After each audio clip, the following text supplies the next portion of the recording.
इस कहानी में दिखाया जाता है कि धरती पर जितने भी ग्लेशियर था वो सारे पिघल चुके हैं और पूरी दुनिया में सिर्फ पानी ही पानी है। दुनिया में पानी का लेवल इतना बढ़ चुका है कि पूरी धरती अब पानी के नीचे है और जो लोग बचे हुए थे वो अपने आप को जिंदा रखने के लिए कश्ती बनाकर उनके ऊपर रहा करते हैं।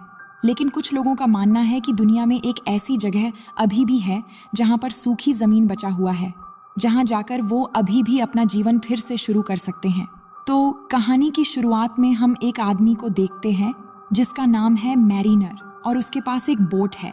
वो एक डब्बे में पेशाब करता है और उसे एक फिल्टर जैसी मशीन में डालता है जिससे वो साफ हो जाता है और इसके बाद वो उसे पी लेता है क्योंकि समंदर का पानी पिया नहीं जा सकता और इस वक्त पानी की कीमत सबसे ज्यादा है।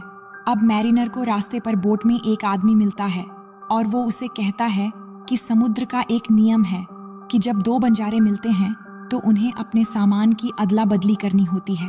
पर वो कहता है कि मुझे तुम्हारी कोई सामान नहीं चाहिए, मेरे पास सामान पहले से ही बहुत सारे हैं और मैं अभी अभी एक जल बस्ती से आ रहा हूँ जो यहाँ से लगभग 8 दिन की दूरी पर है। तभी उन्हें दूर से 2 लोग आते हुए दिखाई देते हैं जिन्हें यहाँ स्मोकर्स कहा जाता है और इनका काम बस लोगों को मारकर उन्हें लूटना होता है। अब जैसे ही वो आदमी उन स्मोकर्स को देखता है वो मैरिनर को कुछ फ्रूट्स दिखाता है जो उसने मैरिनर के बोट से चुराए थे और कहता है कि तुम यहीं पर मरोगे और यहाँ से कभी नहीं निकल पाओगे, क्योंकि मैरिनर के बोट की हालत काफी खराब लग रही थी और ये कहकर वो वहां से निकलने लगता है। तभी मैरिनर एक हैंडल खींचता है और उसकी नाव में बड़े बड़े पर्दे लगने लगते हैं। दरअसल उसकी नाव काफी एडवांस होती है और अब उसकी नाव भी स्पीड में चलना शुरू हो जाती है और जो उसका फ्रूट चुराकर भाग रहा था मैरिनर उसके नाव का पर्दा तोड़कर आगे निकल जाता है और पर्दा टूटने की वजह से उसकी स्पीड कम हो जाती है और पीछे से आ रहे स्मोकर्स उसे गोली मार देते हैं। लेकिन मैरिनर वहां से बच निकलता है और उस जल बस्ती तक पहुंच जाता है जिसके बारे में उस आदमी ने बताया था।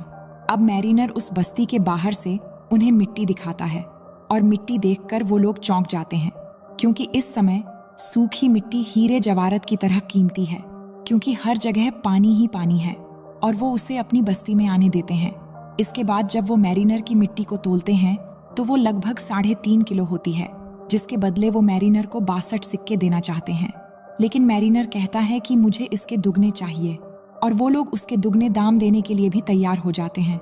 दरअसल इस दौर में मिट्टी इसलिए भी कीमती है क्योंकि ये लोग मिट्टी पर कुछ छोटे मोटे पौधे उगाकर अपने लिए खाने की चीजों का इंतजाम करते हैं। अब मैरिनर सिक्के लेकर एक दुकान पर जाता है और पीने के लिए कुछ पानी खरीदता है। वहीं पर एक टमाटर का पौधा भी होता है तो मैरिनर इस पौधे को खरीदना चाहता है, लेकिन वो दुकान वाली लड़की कहती है कि अगर तुम्हें ये पौधा चाहिए तो मुझे आधे सिक्के देने होंगे। मैरिनर को वो पौधा चाहिए था इसलिए वो आधे सिक्के उसे दे देकर पौधा ले लेता है। इस दुकान वाली लड़की का नाम है हेलन और इसके साथ एक और भी लड़की थी जिसका नाम है इनोला। अब मैरिनर अपना सामान लेकर वहां से जा ही रहा था कि तभी बस्ती के कुछ लोग उसके पास आते हैं साथ एक लड़की लेकर और वो मैरिनर से कहते हैं कि तुम इस लड़की के साथ एक रात के लिए संबंध बनाओ और जब ये प्रेग्नेंट हो जाएगी तो तुम यहाँ से जो भी सामान ले जाना चाहते हो वो लेकर जा सकते हो। असल में बस्ती वाले मैरिनर को ऐसा इसलिए कहते हैं क्योंकि बस्ती वालों की प्रजाति काफी कमजोर हो गई है और मैरिनर इनकी बस्ती का नहीं बल्कि वो बाहर से आया है। इसलिए बस्ती वालों की जनरेशन आगे ले जाने के लिए उन्हें एक ऐसा बच्चा चाहिए जो बड़ा होकर एक जाबाज बने। लेकिन मैरिनर उन्हें साफ साफ मना कर देता है और कहता है कि तुम्हारे पास ऐसा कुछ भी नहीं है जो तुम मुझे दे सको। ये कहकर अब मैरिनर वहां से जाने लगता है, लेकिन तभी उन लोगों को शक होता है कि शायद ये भी एक स्मोकर है और वो उसे पकड़ लेते हैं।